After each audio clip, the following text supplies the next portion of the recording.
Trimble with your readings for September the 3rd through September the 9th. Now, these are general readings, guys. If you would like a personal reading, you may click here. Click here for a personal reading. Listen, guys, if you're new, welcome. I'm so happy that you stopped by, and I really hope that you'll stick around and you'll keep coming back and that you enjoy these readings. And if you're returning, guys, I love you. You're my heart. Thank you so much for being loyal and keep coming back. I want to thank my patrons. My patrons are amazing. Thank you so much for your generosity.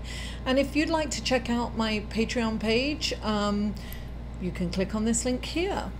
I do postings just for the patrons, and there's different levels, so check it out. Now,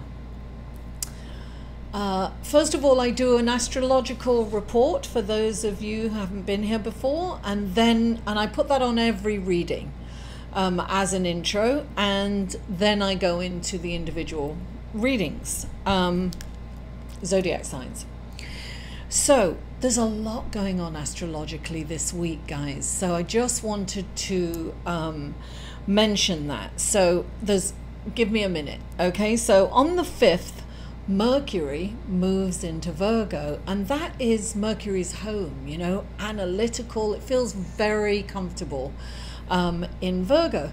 Now, Mercury in Virgo is a great opportunity for you to look at finances, to really kind of analyze what's working, what isn't, and to, you know, make plans for the future. Just be careful not to kind of overanalyze, you know, just kind of take it easy, look at the situation, and figure out what's going to work for you going forward. Now, the next day, Saturn goes direct. Wow, that's 3 planets that have gone direct in the last couple of weeks. We have Mercury, and then the week before last, and then last week we had Mars, and this week we have Capricorn. So things are going to start to move forward. If you've been trying to start things and you've had blockages and some kind of barriers going up and you couldn't get it done, things are going to start moving forward now. So Saturn has been in retrograde since April the 17th, earlier this year. So it's such a relief, you know, that Capricorn is going forward. Saturn is going forward in Capricorn, which is a beautiful thing. This is going to bring focus into our situation. So along with Mercury in Virgo and then Saturn in Capricorn going forward, we are going to start kind of moving and shaking lots of things. I think there's a lot of energy going on, and things are really going to move fast. Now, on the 7th, Mercury in Virgo is trying to Saturn in Capricorn. Well, look, you know, first of all, these planets are going direct, and then they're in this beautiful relationship with one another. So I really feel that this is a perfect time to kind of start something new, at least plan something new, right? Because then we've got the new moon on Sunday. But before I go any further, we also have, at the same time, we've got Mercury trying to Uranus. Uranus is actually in retrograde, and it is in Taurus. So we're going to feel a little pull there, but it's in a good relationship. So kind of nice things might pop up for us, great things. This is really a good time to kind of have a think tank, to really come up with some brilliant creative ideas. So the Sun opposing Neptune, which is retrograde. So this is a brilliant time to really come up with some creative ideas. I mean, that's the energy. We are going to get these amazing creative ideas. Now, it's really good to kind of, you know, present them, get them planned. Don't sign anything yet, because the Sun opposing Neptune can make you a little fuzzy. So, you know, it can have that tendency. So don't just hold off on signing anything or committing to anything, but definitely come up with these brilliant ideas, present them, you know, have meetings, go on interviews. And on the 8th, Venus in Libra is square to Mars in Capricorn. There could be some challenges romantically here. You know, this could be issues coming up in your relationship, in your romantic relationships. This is a time to kind of look at it from a different angle and solve it peacefully. Try a different approach. Look, screaming and arguing never really works, does it? So try to think of stepping back and taking a different view and solving this in a different way, because this is an opportunity for a much deeper connection and getting really close with one another when you resolve it in a peaceful way. So now on this, and then we've got the new moon on Sunday, the new moon in Virgo. Now this is compassionate and creative energy, brilliant ideas. I told you this is all week, but practical, right? Now, and at the same time, Venus enters Scorpio. So this is like very deep, intense feelings and emotions around your loved one. And so this is an intense time. Look, these brilliant ideas are coming to you. It's very important to write them down. It's a new moon. It's your intention. And I've said this before, when you write it down, it's not about writing it down and saying, I intend to do this, I intend to do that, It's about describing how it would feel if that was the case, and as if you are experiencing that. Write that down, because that is the law of attraction. As you're writing that down and you're feeling it, you are attracting it. And what a brilliant way to start an intention on the new moon, and this new moon in particular. So, well, every new moon. I always say that, this new moon. But this is very powerful, creative energy at play during this week, this whole week, guys. So anyway, without further ado, let's go to your cards, shall we? Hello, Virgo, and welcome to your reading for September the 3rd through September the 9th. And the first card up for you is the Four of Cups. Darling, the Four of Cups, look at him. I don't know if you can see that. Can you see that? He's kind of looking at this cup. He's got these other cups around him, 3 cups. But he's looking at this cup that's quite different. And he's looking at it, and it's actually something that he can't have. So he is focused on what he can't have, what hasn't worked out for him, what's not going to happen. And he's so taken up with that he's really not seeing what he has, right, around him. When this card comes up, it's reminding you to take the focus off that which you can't have. You can't have it. It's not going to happen. It's about being realistic. It's about coming back down to earth and saying, look, acceptance. Accept the fact that you can't have that. And then really start looking around and appreciating what you can have.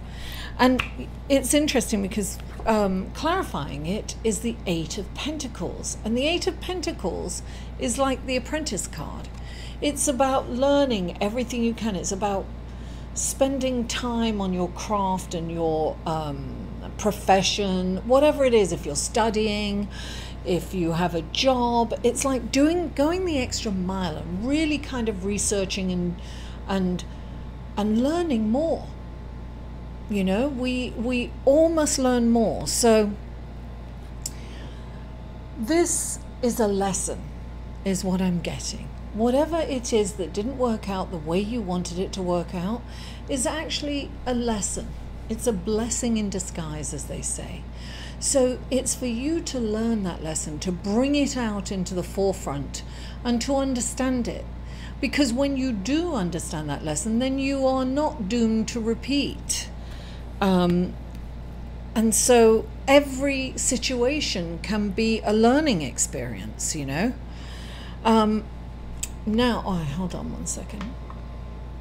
Now, the next card up is the Queen of Coins. Look, And in this deck, I love it. She's got this, you know, I feel that she's Gaia, right? She's like the queen of the planet. And it's about really, really honoring our planet. I'm really getting that. This is about honoring our planet. It's about definitely using intuition as well. Look, the third eye is really illuminated. Actually, it's more like the crown. She's about manifestation. She loves luxury. She loves opulence. She likes beautiful possessions. She does. But she's not afraid to work for them. So when she comes in, it's about, yes, manifesting that. But it's also about looking at the abundance in the planet. Look, planet Earth, Gaia, she provides us with food, with an abundance of vegetables and fruits and flowers. And what a beautiful, incredible planet that we live on. Why do we treat it the way we treat it? Why do we abuse it? This is really about being conscious of how you treat the planet. And look, Virgo, you're an earth sign. You get it. You know. It's being conscious of the materials that you use. It's being conscious of how you dispose of them. It's being conscious. Look, I did a beach cleanup in Coney Island. I usually do it once a year for awareness. And, you know, it was, not many people showed up, but it didn't matter. We stopped a lot of garbage going into the ocean. You'd be amazed. Check out my Instagram page and look at the video on there. That kind of stuff goes. I mean, that was just 1 hour at the beach in 5 o'clock. 5:30. Imagine what happens all day long. I mean, it's disturbing and upsetting to think about. Now, clarifying that is the Hermit, and this is about. It's interesting because the light is shining on her head, and the lamp represents his mind. He retreats from society, and he quietens the mind. Right? And he fills it with all this knowledge. He's a voracious reader. He's look, the Apprentice, learning all you can. He's the wise old man. He has, you know, he's taken a respite from society, and he's been in solitude. Now, it doesn't mean that he's isolating. That's a different kind of thing. This is solitude. This is about learning everything you can. It's about quietening the mind. It's about separating yourself from your mind, not allowing your mind to control you. See, people think that meditation is controlling the mind. No, it's not allowing the mind to control you. That's what meditation is. And so when this comes in, I always think it's meditation. But it's definitely a time to kind of withdraw and learn all you can about the situation. Look at all the lessons. It's self-reflective. It's going inside yourself. It's looking and seeing what's going on with you. How can you improve? What have you learnt? And that's definitely the same as the first two cards. Now, the next, you got two cards in this position, and first the 10 of Wands comes out, which is saying that you have kind of, that's very typical Virgo, taken on way too much, and it's bogging you down. It's holding you back, actually. And this is also this is a Virgo way of, it's almost like control. It's like you have to do everything because you can do it perfectly and nobody can do it as perfect as you. And that's true, probably, Virgo.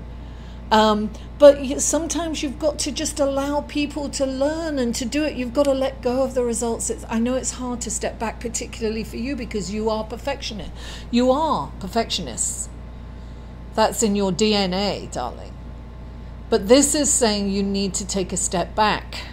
You need to take a step back. Allow other people to come in. Allow them to make their own mistakes. Allow them to have their own experience. You know, you don't have to control every aspect of it. It's okay to let go and allow someone else to take a bit of the burden. It's too much for you, darling. You take on too much. And then the next card right next to it is the Fool. This is a time to kind of have an adventure. The Fool is about a leap of faith. You have to take a leap of faith and allow other people to take the reins and to do and you've got to allow them to make their own mistakes. It's taking a step back. Oh wow, definitely.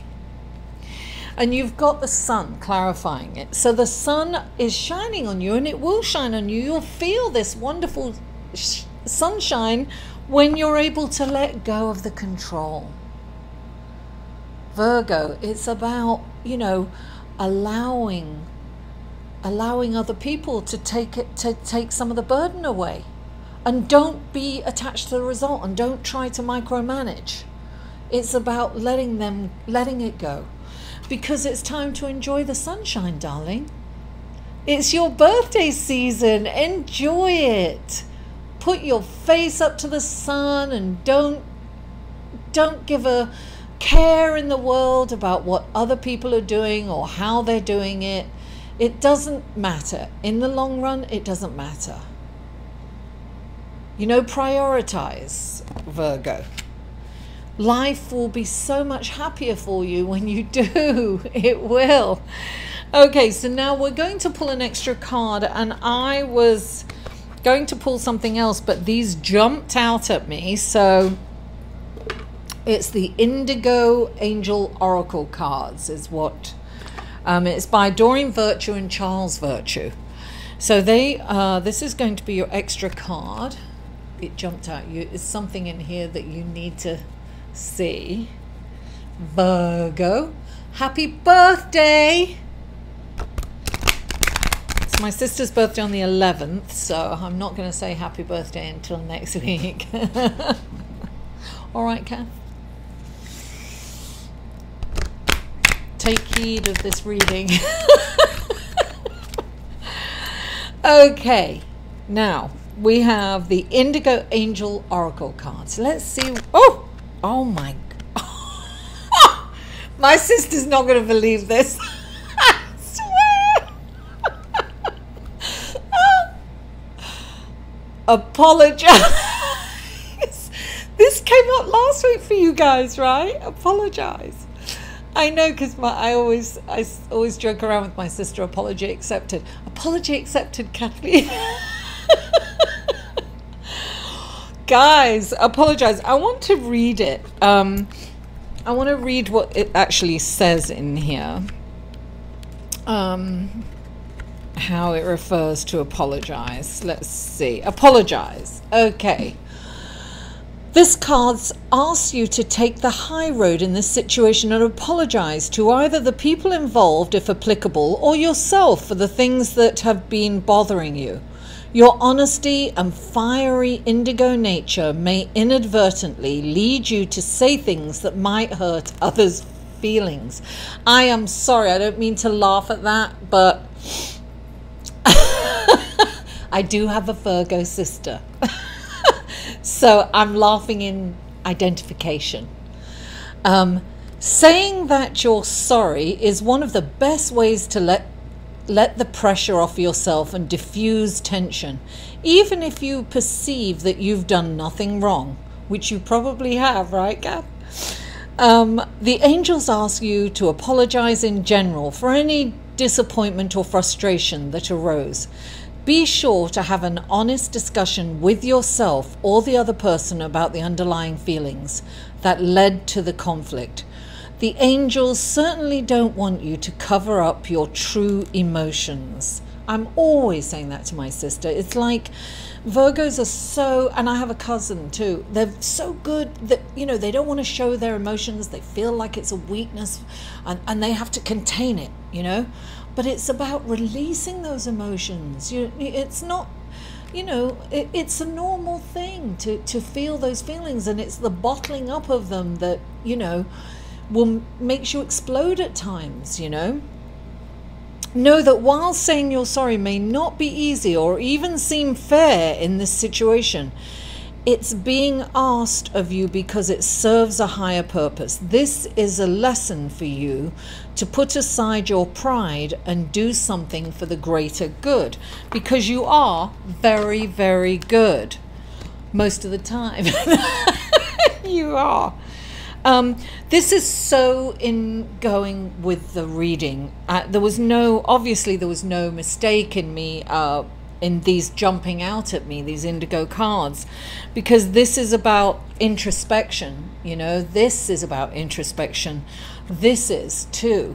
It's about manifesting. This is about really looking at yourself and really kind of figuring out what you need, and because I know that it's so easy for Virgos to go out there and help someone else and to do and get busy so that they don't have to feel, and in doing so they hurt themselves. So this, can, for some of you, it's apologizing to yourself, allowing yourself to feel that pain and that sorrow and those emotions.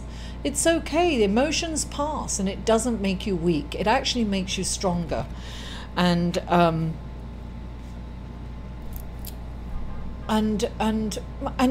happier, darling. Look, the sun is going to shine on you. Release those emotions, darling.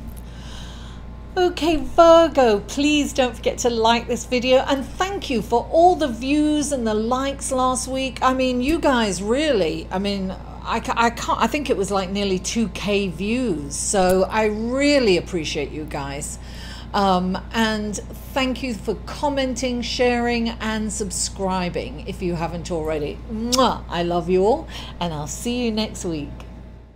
For a personal reading with Mary, go to www.liveinthesolution.com.